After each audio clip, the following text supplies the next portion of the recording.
Hey guys, this is Elia coming to you from the test server, and in patch 5.8 we're going to see a new U-Demon called the Blood Demon. And this is very typical with the new patches.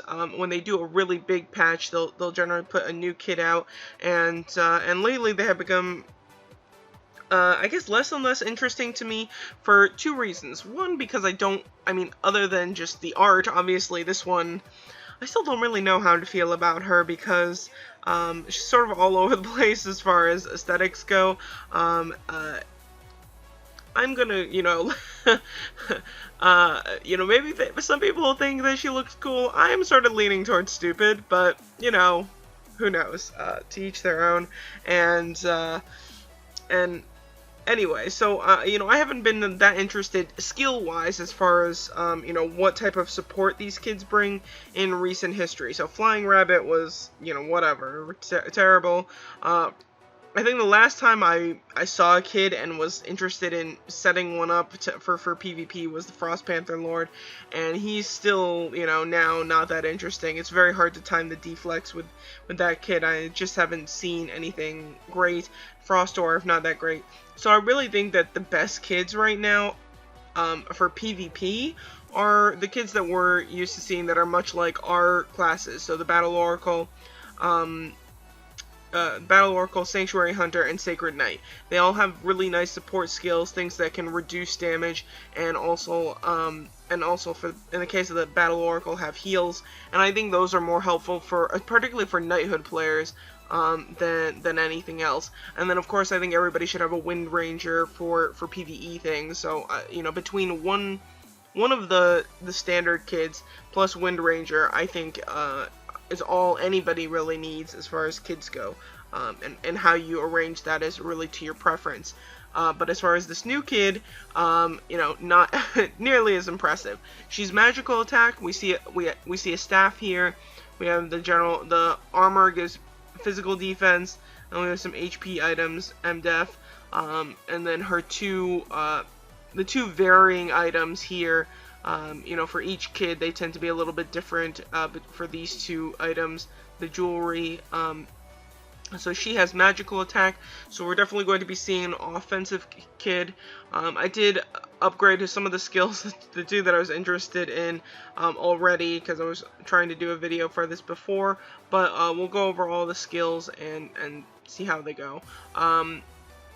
As far as everything else, nothing too important here. Okay, that's all standard. And then so we have here the skills start out really typical. So level 1 for all of these, and they're just going to go up by a few percentage damage as they go up. So we have single random enemy, single enemy back row, 2 random enemies. This is an AoE, so okay, back row. We have Blood Sacrifice, which I got to level 2. This started out at 10%, so it increases the party's attack by 10% for 2 turns. And so I'll touch on that after, because I think it's one of the skills that is worth talking about a little bit. And then this is an AoE, and then regain some HP back. Okay, it sounds nice. Some people are gonna look at that skill and be like, oh, maybe that one. It's not that great. I only look at kids in terms of what they can do for me in a battle. All of the kids are perfectly reasonable for things like for bounty targets and for Kid Arena. So you shouldn't base which kids you're going to be using based on those things. You should only base, your kid decisions on what you want for yourself. So Delphic Bloodbath, we have 1 random enemy and converts to HP. So a lot of convert to HP items here. And then this one is the other thing that I would be interested in, which is Delphic Nightmare. Deals 180%. That started out as 165% M damage. It deals damage to the whole enemy group, so an AoE, and boosts damage received by 10% for 2 turns. At the beginning, at level 1, that's 8% for 2 turns. So the amount of damage it deals increases, and the amount of debuffing that the enemy receives increases. So these two skills are really the only ones that I would be interested in. Of course, anything that increases the damage that your party deals is interesting. So it goes up by 2% each level, so we're going to be seeing something like 20% at level 5. And then potentially, it can go up to level 8 with those fancier skill books. You never know. So I'm just going to up this one more time just to confirm that. So now we're at level 3 and it's going to be 14%. So honestly, this is a good skill, but it's not anything so special that it's, a reason to build up this kid. When you think about, all your other PvP options, there are so many other good options that are probably more useful in other places. And I think Wind Ranger is there's just not a kid that has been able to beat how good a Wind Ranger is in PvE, that, this is not going to cut it. It's still not better, especially for a single target, PvE situation than Wind Ranger. So even increasing your whole party damage is just not going to be as good as a 40% damage stack on your opponent. But that said, it's still pretty good. For some reason, somebody has this kid and doesn't have a Wind Ranger, it would be a sort of half-assed replacement for Cursed Arrow. And then we have Delphic Nightmare, which deals damage to the whole enemy group, and again, so it's going to be debuffing. It'd be very hard to get these to time together, just with how, between lag and how the kids line up. You might be able to have this on for one turn, and then this on for one turn at the same time, but for sure you're not going to get, obviously, just because, it's turn-based and you have to wait a bit for the next one. There's no way that you're going to have these line up perfectly and deal so much damage just from one kid buff. So if you could time it really well, that's impressive, but I don't think that most people are going to be able to do that.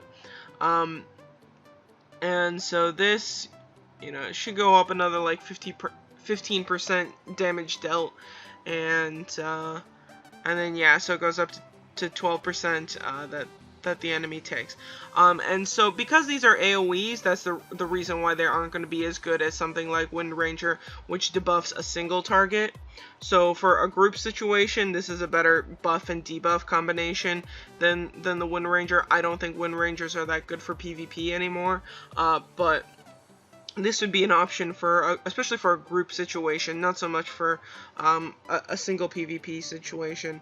But even so, I just don't think this is a kid worth putting materials into, or just building up. I don't think it has a lot of potential. It has very similar skill. I mean, it's very similar in nature to the Frost Dwarf.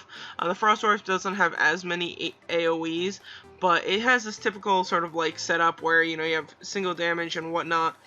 And then, so this is a little bit unique to the Frost Dwarf, increased healing, but everything else sort of has like this similar vibe of, just hitting a bunch of enemies for a certain amount of damage, and then it has this Delphic that debuffs the enemies, an AoE debuff, and so, to me, this is just like, the Blood Demon is just like a magical attack version of the Frost Dwarf, or at least what's important among these skills is very similar to that kid, and so I just don't think either of them are a big deal.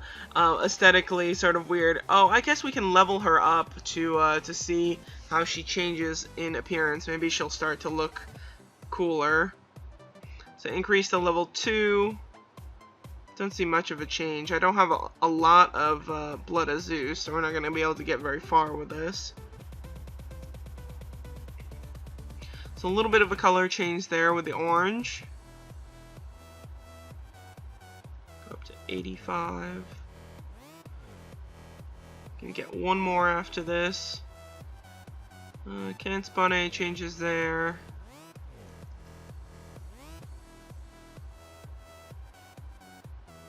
Oh, so that's a big change. Alright. I'm not sure how I feel about that helmet, but otherwise, everywhere else she's starting to look better. So anyway, that's the Blood Demon. If I get some more Blood of Zeus, I can maybe update the blog post. I'm sure Cosmos will do a blog post. Cosmos or myself will do one about the new kid, and maybe update with some pictures to see what she looks like at the higher levels.